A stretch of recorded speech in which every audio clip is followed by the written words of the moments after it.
And that's completely valid. But also, the man needs to kind of understand that this power dynamic is a thing, and like, even on a guy, right? It works on a guy or a woman. This power dynamic is important. So Chris D'Elia expands on that, because he didn't realize, no one tells you, like if you're a comedian, he didn't realize that there was this power dynamic he has because of his notoriety, because he's become this this man of influence, a popular comedian, a popular funny guy. You have all these women and fans or whatever just in the area. If God gives attention to you, if light is shone on you, then you're going to be like, oh my God, like I have attention. Senpai has noticed me, which is a big problem. And it's not being talked about enough. So, I'm mentioning him because I quite like his podcast more than anything else. His comedy is a bit hit or miss. He also did an amazing Eminem rap, which is really, really funny. And I think Eminem featured him in one of his music videos or something. But I digress. The way Chris D'Elia has come back to try and manage the situation is commendable. But for a fact people are just going to just poop all over it. They're just going to twist it and like pull it back into the space of victimhood where they're like, no, his words are lies. You must listen to the people who have, been subjected to the bullshit. And it's a yes and no situation. And it just really upsets me when it's just focused on the victim. The victim is doing their thing and the victim is always right. And they're not. I'm probably going to get fired for that, but they're not always right. They are mostly right, and a bigger conversation needs to be expanded upon what the fuck is going on in that situation for there to be any form of vindication. So, 2 parts of a 3-part act, stage act. The other side of victimhood, people talking and expressing how they feel. The assailants, I don't know, people who have done the bad thing should be heard and shouldn't be shouted over by the people who have had the bad thing done to them. They should be given the opportunity to apologize if they want to. They should be given the opportunity to explain where they were, how they were feeling, whatever vulnerabilities they had at the time without being torched, right? Because if you can't have that side of the conversation, then this is just a one-sided, snowball into a fire of hell, right?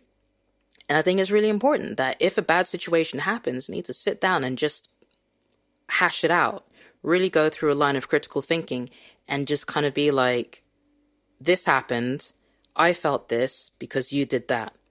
This happened, I did this, I did not realize you felt that, and I'm going to take some responsibility in this situation and address my shortcomings in this whole space. It's easier said than done. Hugely easier said than done.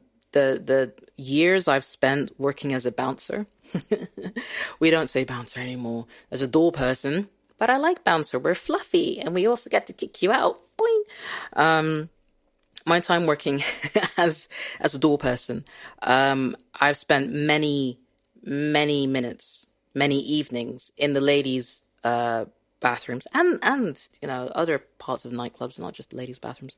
But when women have the situation, and they blame their partners, like, their partner did this, their partner did that, and you do automatically side on the side of the woman.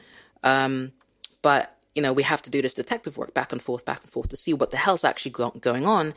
And you bring it all the way back to the beginning of the evening, and she wasn't happy. So she started acting up, and she was actually pushing her boyfriend's buttons to try and get a reaction out of him, to the point where she started, slow dancing with his best friend, right, while staring at him, and he lost it. And I'm just like, both of you are wrong. Both of you are wrong for this. And people get upset. No, he hit me and he grabbed me. I'm like, yes, he's wrong for the hitting and grabbing, but you're wrong for not just telling him that you're upset. Why would you have to go and dance on another guy because that pisses the dude off, right? Again, I'm going to probably get fired for that. Not fired, just taken through the dirt for that. I don't really care because it's true. It's a situation I've had to deal with many, many, many, many, many times over, and it's involved,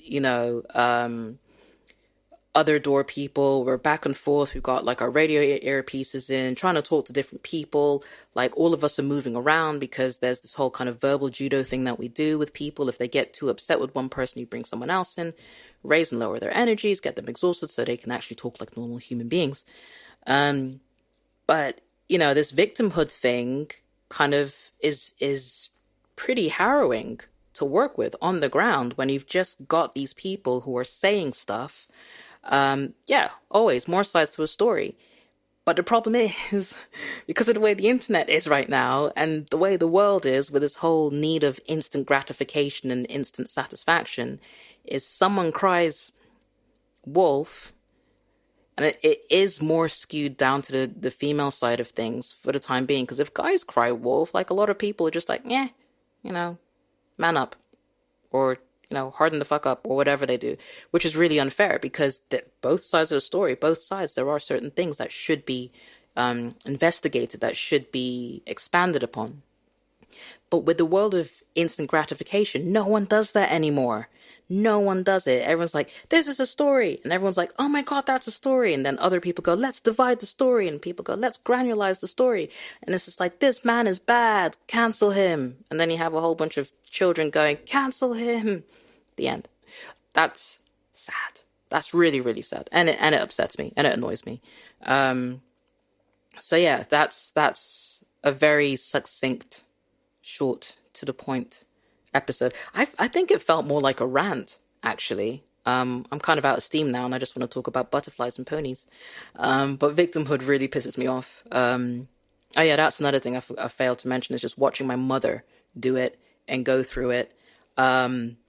That was, I suppose that's why I'm so passionate about it, is just having to experience seeing my mother create the bullshit situation, let the bullshit situation explode, and then sit there kind of going like she didn't start any of it, and she needs all this attention and all this kind of stuff. As a kid, like, you get the feeling like something's wrong, but you can't really say anything, so you just like store it in your system, and you're just like, I'm pretty sure this isn't right, but I don't have the verbal knowledge to have a grown-up conversation with an adult who will just tell me to not get my nose into things that don't involve me, even though it's happening right in front of me. I watched that happen a lot. And as an adult, I called her out on it a lot. And that was cause for a lot of really, really difficult conversations and a lot of fallout. Like, I think one time I called her up on it for doing something to my stepdad, and we didn't talk for 6 months. So, that's a thing. But hey, that's my thoughts and ideas on victimhood. It's a very, very deep, multifaceted subject, which I undoubtedly will probably come back to again at some point. An action point for you, I suppose, would be if you ever feel a friend of yours is doing something that you don't think is right, just pull them up on it.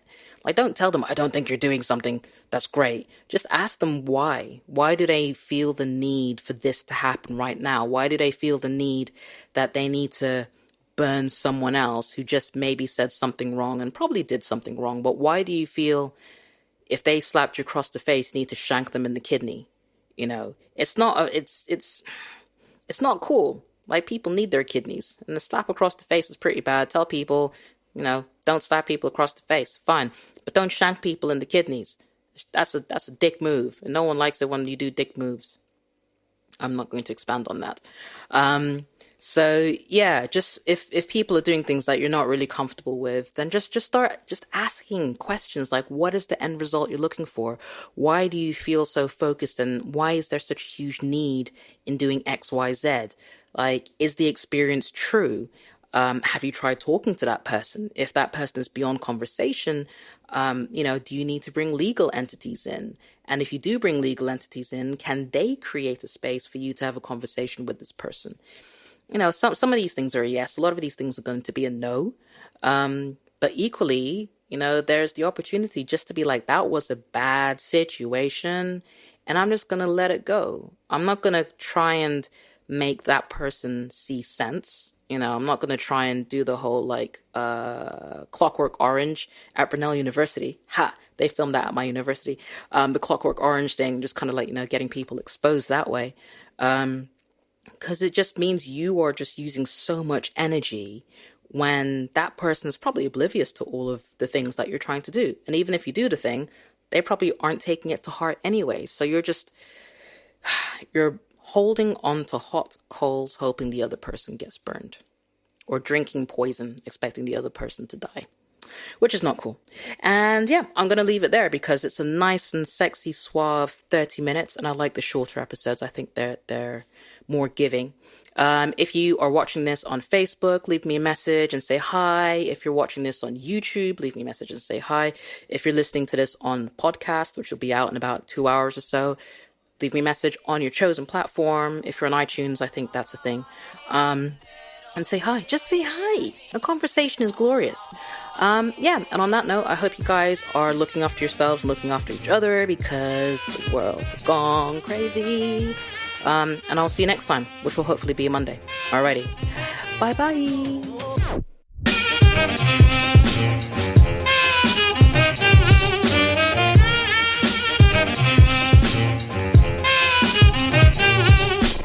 Little did I dream